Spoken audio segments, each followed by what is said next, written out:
Halo semuanya, selamat datang kembali di channel Hard Reset Info. Di video kali ini, saya akan menunjukkan hal-hal pertama yang perlu dilakukan setelah pengaturan awal di Realme GT Neo 5 Anda.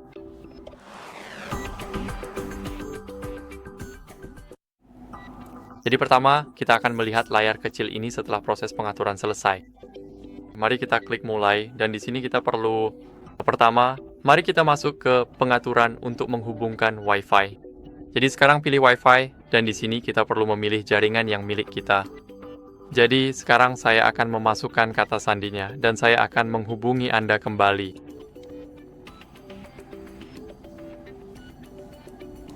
Jadi sekarang setelah memasukkan kata sandi, mari klik simpan, dan sekarang kita akan terhubung ke jaringan.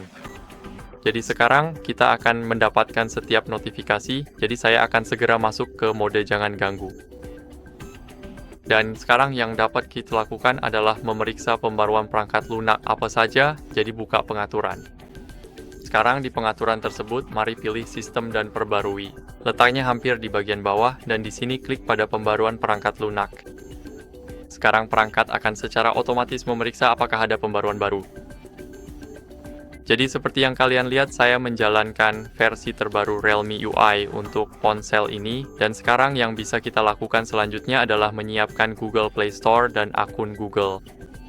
Jadi mari kita buka Play Store, dan di Play Store kita klik masuk, lalu di sini kita perlu memasukkan email kita, dan selanjutnya kita harus memasukkan kata sandi. Jadi mari kita masukkan email dengan cepat, klik berikutnya, dan sekarang mari kita masukkan kata sandi. Jadi saya akan kembali setelah saya memasukkannya.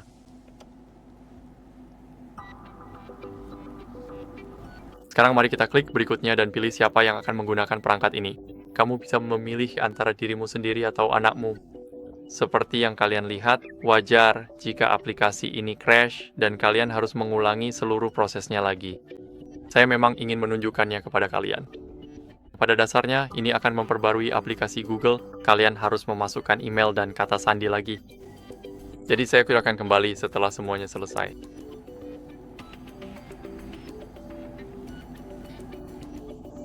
Sekarang saya sudah kembali di sini, dan sekarang kalian bisa dengan mudah memilih siapa yang akan menggunakan perangkat ini. Jadi langkah-langkahnya mungkin sedikit berbeda di sini. Saya akan memilih saya yang akan menggunakan perangkat ini. Mari klik berikutnya, lalu klik saya setuju. Dan di sini Google Play Store kita akan siap, tapi pertama-tama kita perlu mengaktifkan cadangan di sini. Ini sudah aktif secara default, jadi jika kalian ingin menonaktifkannya, kalian bisa melakukannya di sini seperti yang kalian lihat. Tapi saya sarankan kalian tetap mengaktifkan cadangan otomatis. Ini sangat penting. Jika suatu hari kalian kehilangan ponsel dan lupa melakukan cadangan, kalian akan kehilangan semua file penting. Sekarang mari klik mulai, lewati, dan kata sandi, lalu masukkan kata sandi sekarang. Jadi saya akan jadi kembali setelah saya memasukkan kata sandi saya.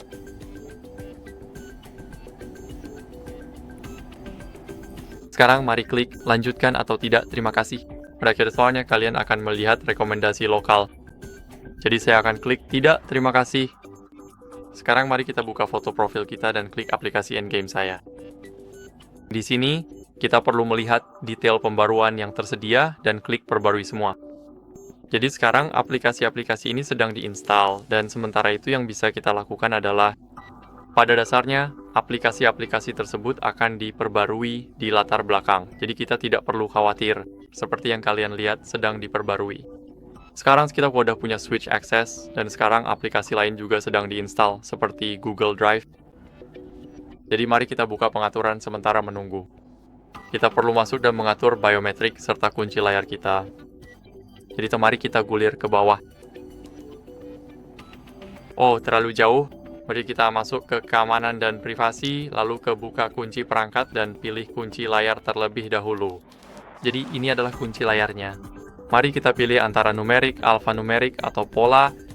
Saya sarankan menggunakan numerik atau alfanumerik. Namun, untuk video ini saya akan menggunakan pola. Ingat untuk menyimpan kata sandi ini di suatu tempat, jadi jika Anda kehilangannya atau lupa, itu bisa jadi akhir dari segalanya karena Anda harus mereset ponsel. Sekarang mari kita lanjutkan dan atur sidik jari. Di sini kita bisa mendaftarkan wajah kita, jadi klik saya setuju dan masukkan kata sandi kunci layar kita. Klik tambah sekarang dan sekarang kita perlu menjaga kepala kita tetap di dalam bingkai kecil ini, jadi saya akan melakukannya dengan cepat di luar kamera.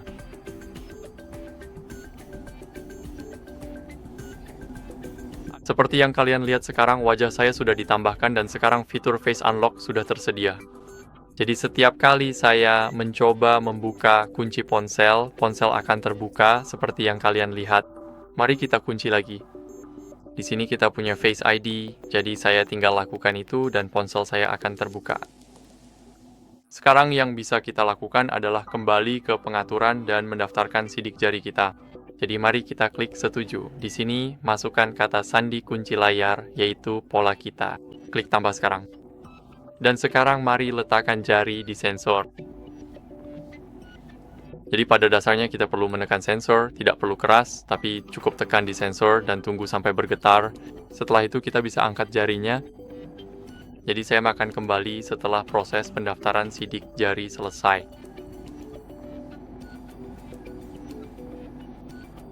Sekarang kita punya langkah terakhir. Jadi sekarang, seperti yang kalian lihat, sidik jari sudah ditambahkan. Sekarang mari kita lihat apakah ini berfungsi. Langsung saja kita coba. Berhasil, jadi kita tidak perlu khawatir. Sekarang kita udah berhasil mengatur kunci layar dan biometrik. Di sini juga ada perlindungan dari pencurian. Jadi pada dasarnya perangkat akan mendeteksi kapanpun ponsel Anda diambil. Jadi ini sangat keren. Seperti yang kalian lihat, jika seseorang tiba-tiba mengambil perangkat Anda lalu kabur, maka layar Anda akan terkunci. Jadi klik nyalakan. Dan ketika perangkat Anda tidak dicuri, kalian cukup memasukkan PIN untuk mengaksesnya. Jadi sekarang setelah semuanya diatur, yang bisa kita lakukan adalah mengganti dan menyesuaikan wallpaper kita. Jadi mari kita pergi ke sini. Sekarang yang bisa kita lakukan adalah menahan jari di sini, masuk ke wallpaper, dan kita bisa mengatur wallpaper klasik, live wallpaper, wallpaper Realme UI, atau banyak lagi di sini. Saya akan pilih yang hidup. Menurutku ini sangat cantik. Jadi, tahu mungkin tidak. Yang ini kelihatannya sangat bagus. Mari mendaftar ke... Di sini kita dapat menerapkannya pada layar kunci, atau layar beranda, atau keduanya secara bersamaan. Jadi saya akan lakukan saja itu. Sekarang di sini kita dapat menyesuaikan layar kunci. Jadi kita dapat menambahkan beberapa info tambahan seperti suhu di luar, berapa banyak langkah yang telah kita ambil hari ini, dan mengubah gaya jam. Di sini kita bisa mengubah fontnya, dan kita juga bisa mengubah ukurannya. Selain itu kita bisa mengubah warnanya, seperti ini. Menurutku, yang ini jauh lebih bagus daripada yang biasa. Dan mari kita klik terapkan, karena di sini kita bisa mencocokkan dengan layar kunci, kita bisa mengubah warna atau wallpapernya. Jadi mari kita klik terapkan. Dan di sini kita bisa mengaktifkan Always on Display. Saya tidak menyarankan melakukan itu. Sebenarnya itu sangat buruk untuk baterai Anda, jadi saya tidak menyarankan untuk mengaktifkannya. Dan sekarang saya cukup yakin wallpaper kita sudah ada di sini. Seperti yang kalian lihat, wallpapernya hidup dan berfungsi setiap kali kita menyentuh layar. Sekarang mari kita lihat layar kunci kita. Tampilannya sangat bagus. Jadi sekarang mari kita buka kunci ponsel kita, dan yang bisa kita lakukan selanjutnya adalah mengatur Google Pay.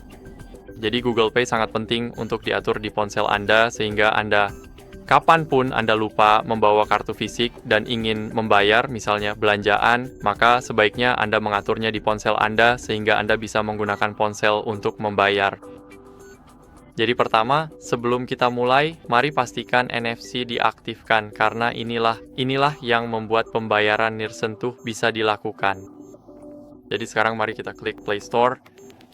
Di sini pastikan Anda telah memasang Google Wallet.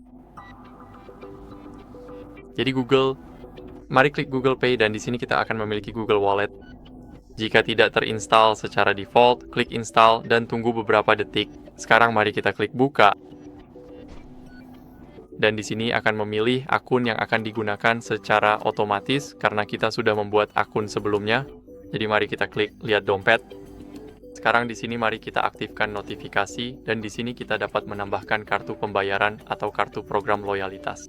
Ada banyak sekali, jadi kalian bisa memilih. Pada kabarnya, boy, jika kalian sadar ke diri saya yang ini, itu tergantung wilayah. Jadi jika misalnya tidak ada IKEA di wilayah kalian, maka kalian tidak akan melihatnya. Sekarang mari kita klik tambahkan kartu pembayaran.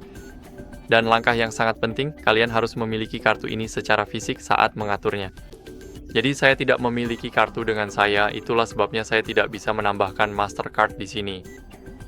Tapi jika kalian punya, kalian bisa langsung menambahkan kartu di sini dan seharusnya tidak ada masalah.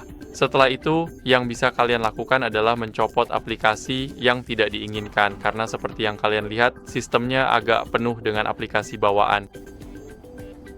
Tidak kayak terlalu banyak, tapi tetap saja ada aplikasi bawaan, dan kita bisa menghapus aplikasi yang tidak kita gunakan. Jadi bagaimana caranya? Pada dasarnya, mari kita masuk ke pengaturan, lalu pilih aplikasi. Jadi masuk ke sini. Sekarang masuk ke manajemen aplikasi, lalu cari aplikasi yang bukan dari sistem. Sebagai contoh, kita bisa mencopot aplikasi IR Remote. Klik copot pemasangan, lalu klik OK. Dan kalian bisa mengulangi langkah ini untuk setiap aplikasi yang tidak kalian inginkan di perangkat. Jadi seperti yang kalian lihat, misalnya saya tidak ingin copot pemasangan perangkat, lalu kemudian klik tombol OK. Jadi setelah proses itu selesai, yang bisa kalian lakukan adalah pergi ke menu pengaturan utama, lalu kita bisa dengan sangat mudah mengoptimalkan pengaturan baterai yang ada dengan fitur Smart Charge yang canggih ini. Jadi yang bisa kita lakukan adalah masuk ke pengaturan baterai. Di sini kita punya aplikasi-aplikasinya. Mari kita masuk ke baterai, dan di sini kita akan menemukan mode baterai. Kita bisa mengubahnya dari seimbang ke hemat daya atau super hemat daya. Dan di sini kita bisa memilihnya kapanpun baterai kita sedang rendah. Di sini kita punya mode GT. Mode ini akan meningkatkan performa ponsel, tapi akan membuat baterai lebih cepat habis. Jadi kita tidak ingin mengaktifkannya sekarang. Saat kalian menggunakan ponsel untuk bermain game, fitur ini sangat keren. Di sini kita juga punya kesehatan baterai, jadi kita bisa cek kapasitas maksimalnya. Seperti yang kalian lihat, milik saya ada di 87%. Dan di sini kita juga bisa mengaktifkan Smart Charging untuk memperlambat penuaan baterai. Di sini kita punya pengaturan penghemat daya, dan yang bisa kita lakukan adalah secara otomatis keluar dari mode penghemat daya atau mengaktifkan masuk ke mode penghemat daya secara otomatis. Jadi misalnya, ketika baterai kalian berada di 25% misalnya, maka mode penghemat daya akan aktif dengan sendirinya. Di sini kita punya app Quick Freeze. Di sini kita bisa mengaktifkan Auto Freeze untuk aplikasi-aplikasi ini, misalnya seperti Google Wallet, Meet, dan Notes. Dan setelah itu ya, ponsel kalian pada dasarnya sudah siap digunakan. Jadi saya harap video ini membantu kalian, dan jika iya, silakan tinggalkan like, subscribe, dan komentar, dan saya akan bertemu kalian di video berikutnya.